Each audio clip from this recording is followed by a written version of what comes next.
بسم اللہ الرحمن الرحیم، السلام علیکم ورحمۃ اللہ وبرکاتہ، صلی اللہ تعالی علی محمد صلی اللہ علیہ وآلہ وسلم۔ سورہ بقرہ کے اس پارٹ میں لوگ یہاں پہ جان بوجھ کر غلطی کرتے ہیں یا ویسے ہو جاتی ہے، یہ لفظ آپ کو میں سمجھانے جا رہا ہوں، توجہ سے آپ نے سننا ہے۔ یہ سورۃ البقرہ کا پارٹ نمبر 29 ہے، یعنی 29واں پارٹ، اور اس ویڈیو کے ڈسکرپشن میں آپ کو ٹوٹلی لنک مل جائیں گے، آپ دیکھ لیجئے گا۔ جتنے پہلے پارٹ بنائے ہوئے ہیں سورہ بقرہ کے، پہلے سے لے کر آخری تک ٹوٹلی پارٹ، ان کے لنک آپ کو اس ویڈیو میں ڈسکرپشن میں مل جائیں گے۔ جو آپ ویڈیو دیکھ رہے ہیں، کوئی بھی پارٹ دیکھنا چاہیں آپ دیکھ سکتے ہیں۔ یہاں سے سٹارٹ کرتے ہیں۔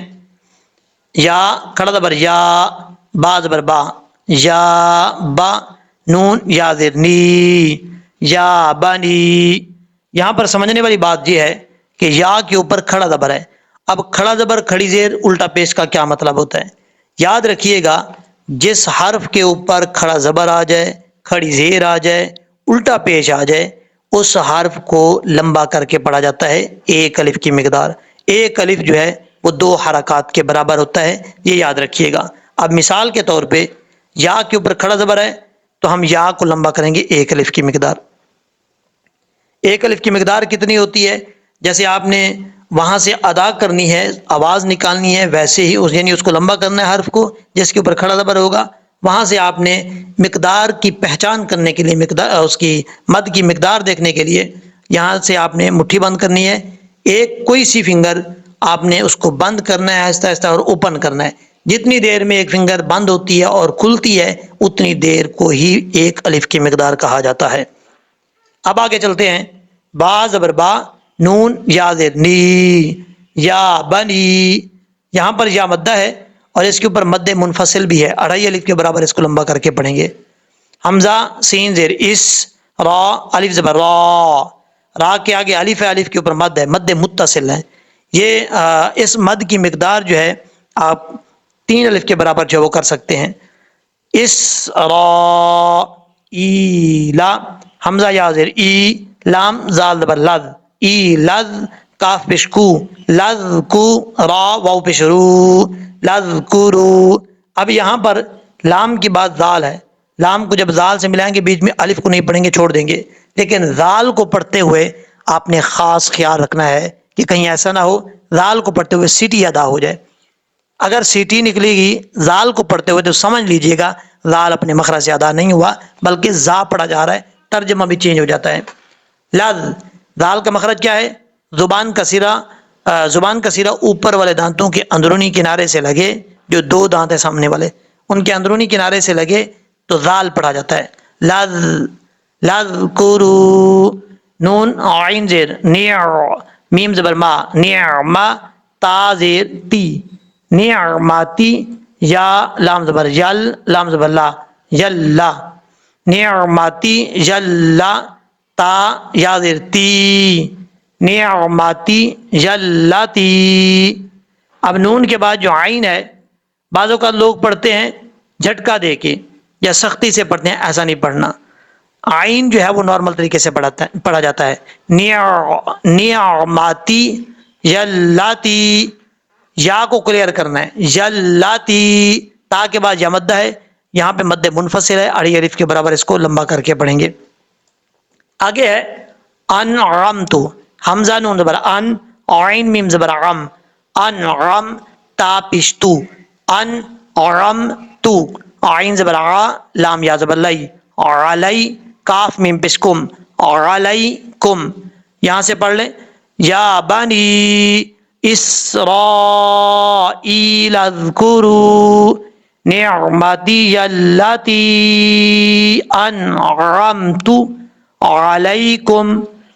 اس کے بعد ہے واو، واو کو پڑھتے وقت ہونٹ گول کریں گے، واو زبر وا، حمزہ واو پیش، حمزہ واو زبر او، وا او، فا واو پیش، فو، وا او فو، بعہدی، با زیر بی، عین ہا زبر عہ، دال یا زیر دی، بعہدی۔ یہاں پہ مد منفصل ہے، 2.5 الف کے برابر، اس کو لمبا کر کے پڑھا جائے گا۔ عین کو اپنے مخرج سے ادا کرنا ہے، حمزہ کی آواز نہیں آنی چاہیے۔ عین ہا زبر عہ، عہ دی، اوفی، حمزہ واو پیش او، فا زیر فی، اوفی، واو مد ہے یہاں پہ، ایک الف کی مقدار لمبا کر کے پڑھیں گے. با زیر بی، عین ہاتھ برآ، بیعا، دال زیر دی، بیعا دی، کاف میم پشکم، بیعا دی کم. اس کے بعد ہے واو زبر وا، حمزہ یا زیر ایج، وا ایج، یا الف زبر یا، وا یا زبر یا، وا یا، اس طریقے سے پڑھنا ہے. بعہدی اوفی بعہدکم وإیایا. یہاں پر دیکھیں جو آپ کو میں نے بات کی تھی، یہ تین لفظ ایسے ہیں جو اکثر لوگ جتنا بھی کوشش کرتے ہیں، جو لوگ نہیں جانتے سیکھ رہے ہوتے ہیں، ان کی بات کر رہا ہوں، ان سے غلطی ہو جاتی ہے. جان بوجھ کر کوئی نہیں کرتا، ان سے غلطی ہو جاتی ہے. یہ دیکھیں، یہ وہ لفظ ہے جو ہر نماز میں آپ پڑھتے ہیں، ہر نماز کی ہر رکعت کے اندر پڑھتے ہیں. یہ لفظ، یہ وہ لفظ ہے. اس کے تلفظ ابھی سے ٹھیک کر لیں. کیسے؟ لفظ ہے انعمتو. اب لوگ پڑھتے ہوئے کیا کرتے ہیں؟ انعمتو. انعمتو پڑھیں گے تو غلط ہو جائے گا. میں آپ کو سکھانے کے لیے لفظ پڑھ رہا ہوں. بعض اوقات لوگ کہتے ہیں آپ بھی غلط، ایسا نہیں ہے. سمجھانے کے لیے بتا سکتا ہے بندہ. انعمتو نہیں پڑھنا، حمزہ کو سختی سے عین کو کلیئر کر کے پڑھنا ہے. انعمتو، یہ سورہ فاتحہ کا لفظ ہے. انعمت علیہم غیر المغضوب علیہم، آپ سورۃ الفاتحہ میں دیکھ سکتے ہیں. تو اس کو کلیئر کر کے پڑھنا ہے. انعمت. اس کے بعد ہے بعہدی، یہاں پر عین ہے، جلدی میں بعہدی پڑھ جاتے ہیں، عین کو حمزہ، یہ بھی ٹھیک نہیں ہے. عین کو کلیئر کر کے پڑھنا ہے. اور یہی اسی طریقے سے لفظ آگے جی آ رہا ہے، یہاں پہ بھی آپ نے خاص طور پہ خیال کر کے پڑھنا ہے. بعہدی نہیں پڑھنا، بعہدی، بعہدی.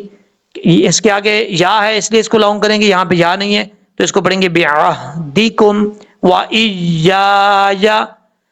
آگے ہے فا را زبر فر، ہا پہ ہا زبر ہا، با و پیش بو، فرحبو نون زیر نی، فرحبونی.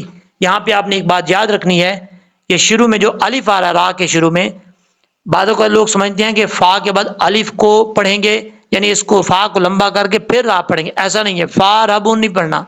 فا کو جب را سے ملائیں گے تو الف کو چھوڑ دیں گے، الف کو پڑھنے کی ضرورت نہیں ہے. فر ہا زبر ہا، فرحبون. اگر آپ ملا کے پڑھنا چاہیں، یہاں پہ سٹاپ نہیں کرنا چاہتے، تو پھر نون کے نیچے جو زیر ہے وہ پڑھی جائے گی. آپ کوئی بھی آیت پڑھ رہے ہو، اس کے اوپر جو بھی حرکت ہوگی، زبر ہو، زیر ہو، پیش ہو، وہ پڑھی جائے گی ملا کے پڑھنے کی صورت میں. لیکن ہم یہاں پہ وقف کر رہے ہیں. فَذْهَبُونَ. اب یہاں سے سٹارٹ کرتے ہیں، آپ نے میرے ساتھ ساتھ پڑھنے کی کوشش کرنی ہے. اعوذ باللہ من الشیطان الرجیم، بسم اللہ الرحمن الرحیم. یا بنی اسرائیل اذکروا نعمتی التي انعمت علیکم وأوفوا بعهدي أوف بعهدكم وإياي فارهبون. صدق اللہ العظیم. امید ہے کہ جس طریقے سے آپ کو میں نے سمجھا ہے اچھے طریقے سے سمجھ لگ گئی ہوگی. اپنے دوستوں میں، جاننے والوں میں، تمام جاننے والوں میں شیئر کیجیے گا، واٹس ایپ لنک کے ذریعے، واٹس ایپ اسٹیٹس کے ذریعے.